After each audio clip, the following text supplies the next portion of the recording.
So, the legal showdown between President Biden and 19 states over a federal COVID vaccine mandate, well, that has escalated. The requirement goes into effect December 8th for all federal workers. However, many states like Texas and Florida claim it's a major overreach. In response, Texas Governor Greg Abbott expanded an executive order blocking the requirement for any entity in the state, including healthcare facilities and private businesses.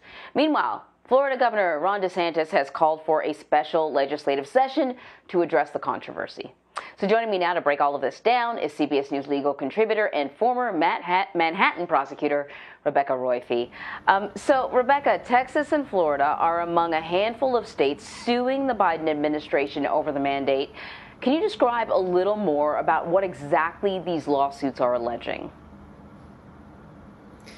Absolutely. So the lawsuits are alleging that the vaccine mandate violates the Constitution in several different provisions and also a number of laws. So essentially, what the lawsuits say is, look, the federal government is not like the state government. It's a government of limited capacity. So it has certain specific jobs, and everything else under the 10th Amendment is reserved for the state. So it doesn't have this state power that it can do whatever it wants with, which is what's reserved for the states. And so what these lawsuits allege in large part is that the government isn't acting according to one of those specified responsibilities and is instead acting outside of them. Furthermore, Congress hasn't given the president this authority. So that's the allegations, in a nutshell. Basically, there are a number of different provisions that the states are saying that the federal government has violated by issuing these mandates. So to that last point about needing congressional approval, is that true? Is that not within the boundaries of the executive office? Well, there are, as often happens in the law, there are arguments on both sides. So it's not like the Biden administration just acted without justification. It has its own arguments for why this action is legal. And mostly it's acting under something that's called the Procurement Act, which is essentially this law that says, the government has to engage in procurement. It has to get things, it has to give things, it has to sell things and buy things. And it needs all these contractors to do it. And the law says, the president and different agencies can do things that are necessary to make that process efficient. And so under that law, the Biden administration has said, look, we need to have our contractors vaccinated because otherwise we're going to have people calling out sick, we're going to have things shutting down, we're going to have quarantines, and all of those things are going to lead to this massive inefficiency. And so therefore, we are going to issue these mandates. So that's the rationale. The question is whether you buy it. And the real question is not whether you or I buy it, but whether the courts buy it. And so that's the argument that the lawsuits are making, that these mandates are illegal under the law. So they're saying that's just not what this law said. That's not what the law meant. And if you look carefully at the law, that's not what it allows. And so, I do think there are arguments on both sides. Thus far, these challenges to vaccine mandates have largely failed. There have been a number of challenges, specifically, for instance, to colleges requiring students to be vaccinated before they come back. And those have mostly not succeeded in the courts. But there are ways in which these challenges are different. One is that this is the federal government, not the state government. And second is the federal government is a government of limited capacity. There are only specific things that the Constitution allows the federal government to do. So, these are different challenges. There's significant overlap, however, and we'll see what the courts end up saying.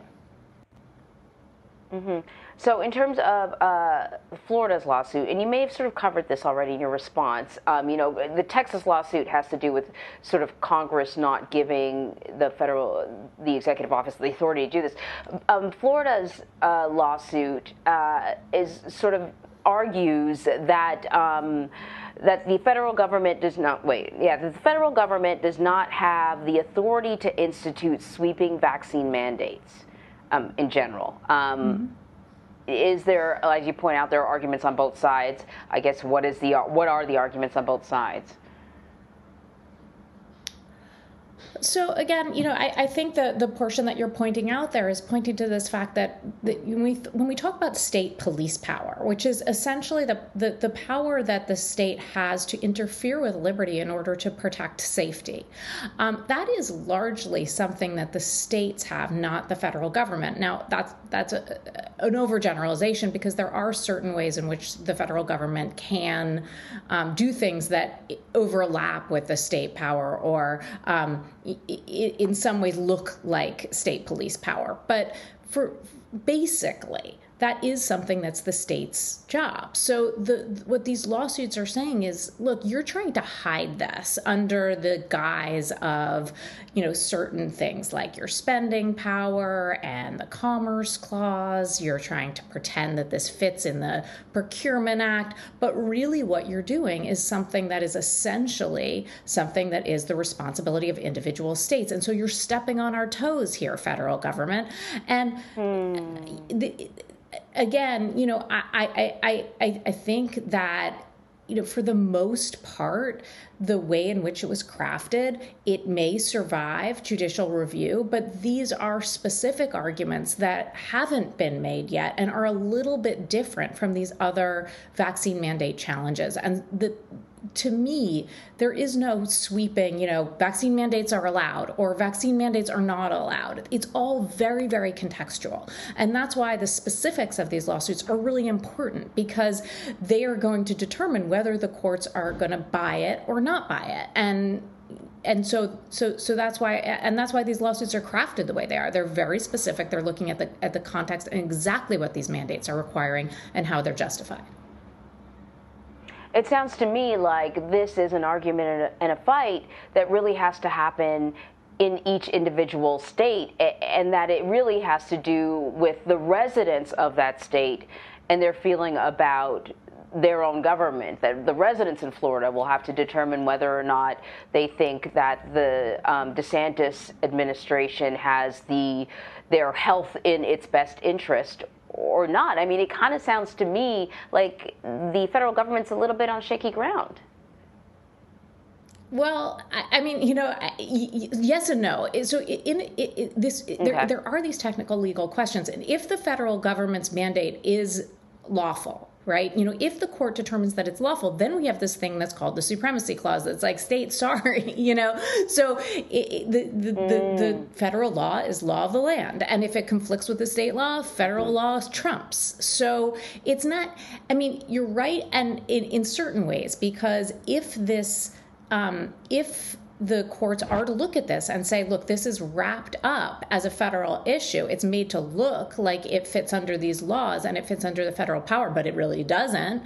If the courts buy that argument, then you're absolutely right. It gets kicked back to the states, and the state residents get to choose how they want to treat this problem. However, if the courts look at this and say, nope, this is within the federal government's power, then states are out of luck. Right. And we saw this battle between the states and the federal government in various different ways in the last administration as well, because the more polarized our country gets, the more, red states are going to object to a Democratic president and his agenda, and vice versa. So you see these things playing out in court, and the courts are not looking at the political issue. Presumably, they are looking at these very specific legal issues to determine, is this something that the federal government gets to decide? If so, states are out of luck. They get to decide it for the whole country. Or has the federal government overstepped its bounds under the Constitution, in which case it gets kicked back to the states, as you say, for state citizens to decide how they want to treat this problem. Mm-hmm. It's really interesting. Rebecca, thank you very much. No problem. Nice talking with you.